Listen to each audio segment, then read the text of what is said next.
So y'all know I'm having to change the orientation of how I record because my thumbnails were showing up incorrectly when I was recording in the vertical orientation. So I have to do landscape, and that is the standard on YouTube, so I get it. But my thing is, it's so hard for me to not look at myself. It's today Tuesday, yeah, it's Tuesday.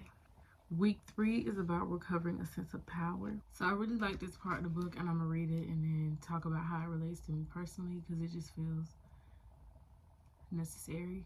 Making a piece of art may feel a lot like telling a family secret. Secret telling, by its very nature, involves shame and fear. It asks the question, what will they think of me once they know this? This is a frightening question, particularly if we've ever been made to feel ashamed for our curiosities and explorations, social, sexual, spiritual.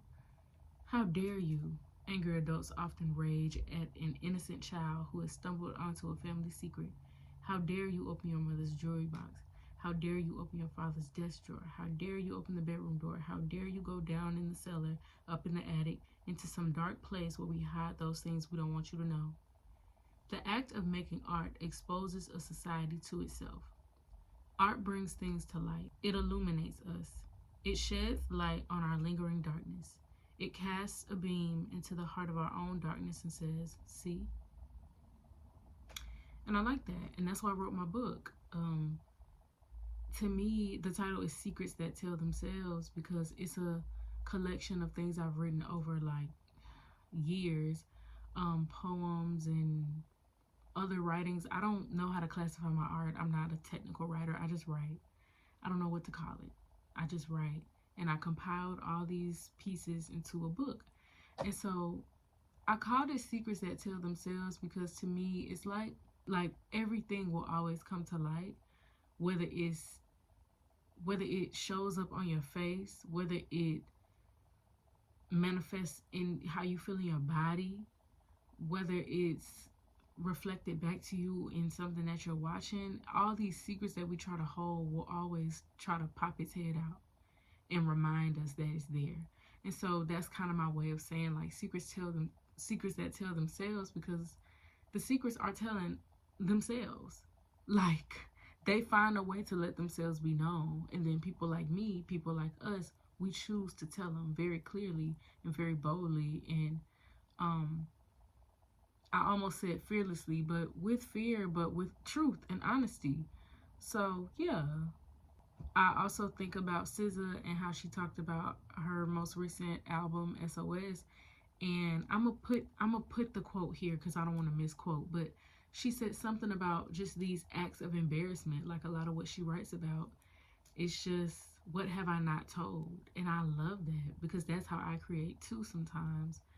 And a lot of people, well, not a lot of people, but it was just this overwhelming critique on TikTok about the album and people expressing, people trying to project shame onto her for some of the things that were expressed in the album. And it's like, that's interesting.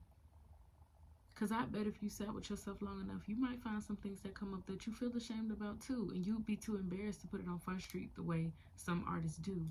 And I understand that. But how does it benefit you to shame them for being comfortable or uncomfortable enough to just lay it out and tell their story? That's how I feel when I create, when I write, when I document things.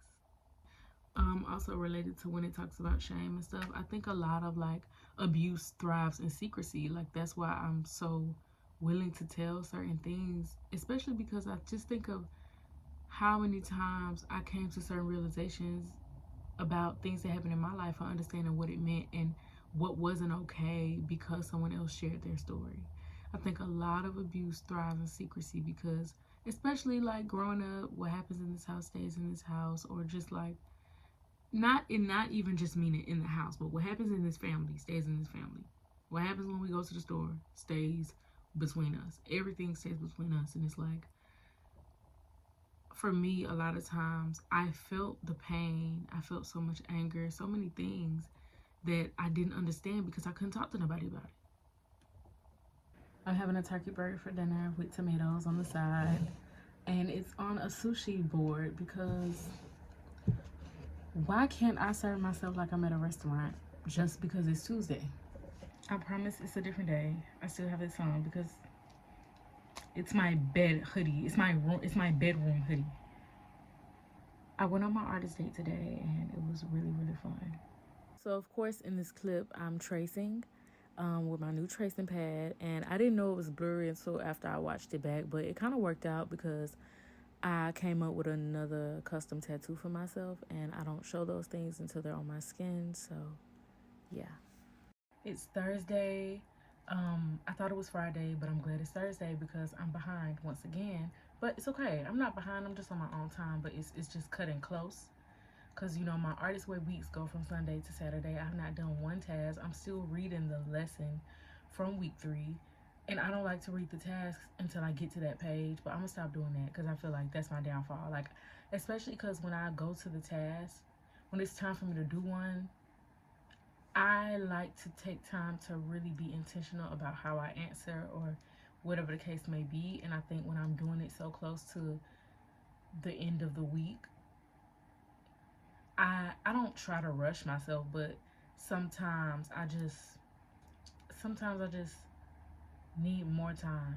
I know that this week is about recovering a sense of power, and I've been thinking about that a lot because I saw another TikTok last night, and it was this black girl posting like something to the effect of, when I told my family I'm not a Christian and they took that as me saying I'm atheist and told everybody I didn't believe in God, something like that.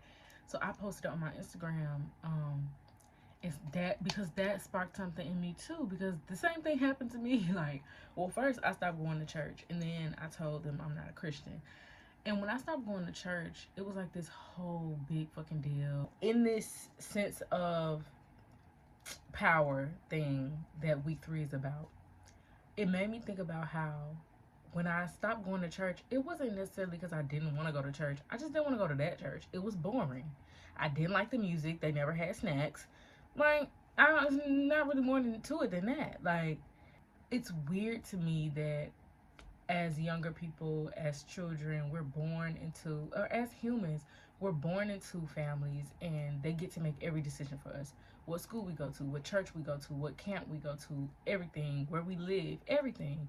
And shout out to the parents who actually listen to their kids and like let their kids have options and ask their kids what they like and what they don't like, what they want and what they don't want, and believe them, because that was not my reality. And it never was normal to me that like all these decisions about my life were being made without my input and without my consent. Like, if I don't like the church, why do I have to go? If I don't like this school, why can't I switch schools? If I'm telling you I want to go to this camp and you say no and you enroll me in another camp, why are you mad that I hate it and I don't want to go and I'm late every day because I'm making us late because I don't want to go? Like, all these things. And to me, it connects to reclaiming my sense of power, because as an adult, I try my hardest to only do things that I actually want to do. Like, it feels like a requirement as an adult to, like, you can't always do what you want to do. Sometimes you just have to do what you need to do. And I'm like, okay, I get that too. Like, I get that. To some extent, I recover my sense of power when I'm honest with myself as much as possible. As hard as it is, it's really hard for me. But it's important. And it's something that I want to nurture throughout my life. It's something that I always want to be a part of how I show up. So I gotta practice over and over. So yeah. So I'm starting on my tasks and I'm looking at task number 2 from week 3, and it talks about listing 5 traits that I liked in myself as a child. And this one that I wrote down got me thinking, of course. And so I wrote down that I liked how crafty I am and how crafty I was and how I literally make stuff out of nothing or out of just anything I could find. And so I remember one time, I don't know how do I explain this. It was basically like an open face cardboard box, literally just like this, but like bigger, and this didn't come out as far. But I like colored the backdrop and added like small tiny toys like flowers and like just stuff, and then I put one of my dolls in it. It was probably about this tall. I put one of my dolls in it, so kind of like putting my doll there and giving her like a backdrop. Like it was like a whole thing. um I will never forget the time I got in trouble for building a house out of graham crackers and peanut butter. I'm an artist. I'm creative, and that's why I wish that my parents were more inquisitive and compassionate and were more curious. And that's one thing I wrote down about myself. Like, I love my curiosity. It's always been there since a child. I ask a lot of questions. People hate when children ask questions. That's weird. But um you know, imagine like I built a little house out of graham crackers and peanut butter, and I'm getting punished instead of someone being like, oh wow, you're so creative, you must want to build things. I can look for some things we can buy you, or you can't use our graham crackers and peanut butter because we need that to eat, but maybe I can um gather things around the house that we don't need anymore and put it in a bag for you, so when you want to craft things, you can go into this bag of appropriate items for us to build things with. Is that okay? How does that sound? Like, instead of punishing me for being creative. Like, I'm a child, and like, sure, I'm wasting food, but I'm also being creative. And as a child, that memory is always gonna stick with me because that's just another memory of my creativity being suppressed. It doesn't have to make sense.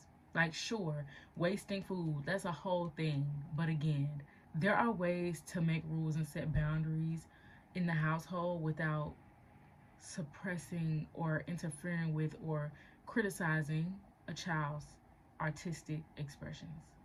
Period. I'm an artist. I'm in a third grade. Y'all not seeing the vision.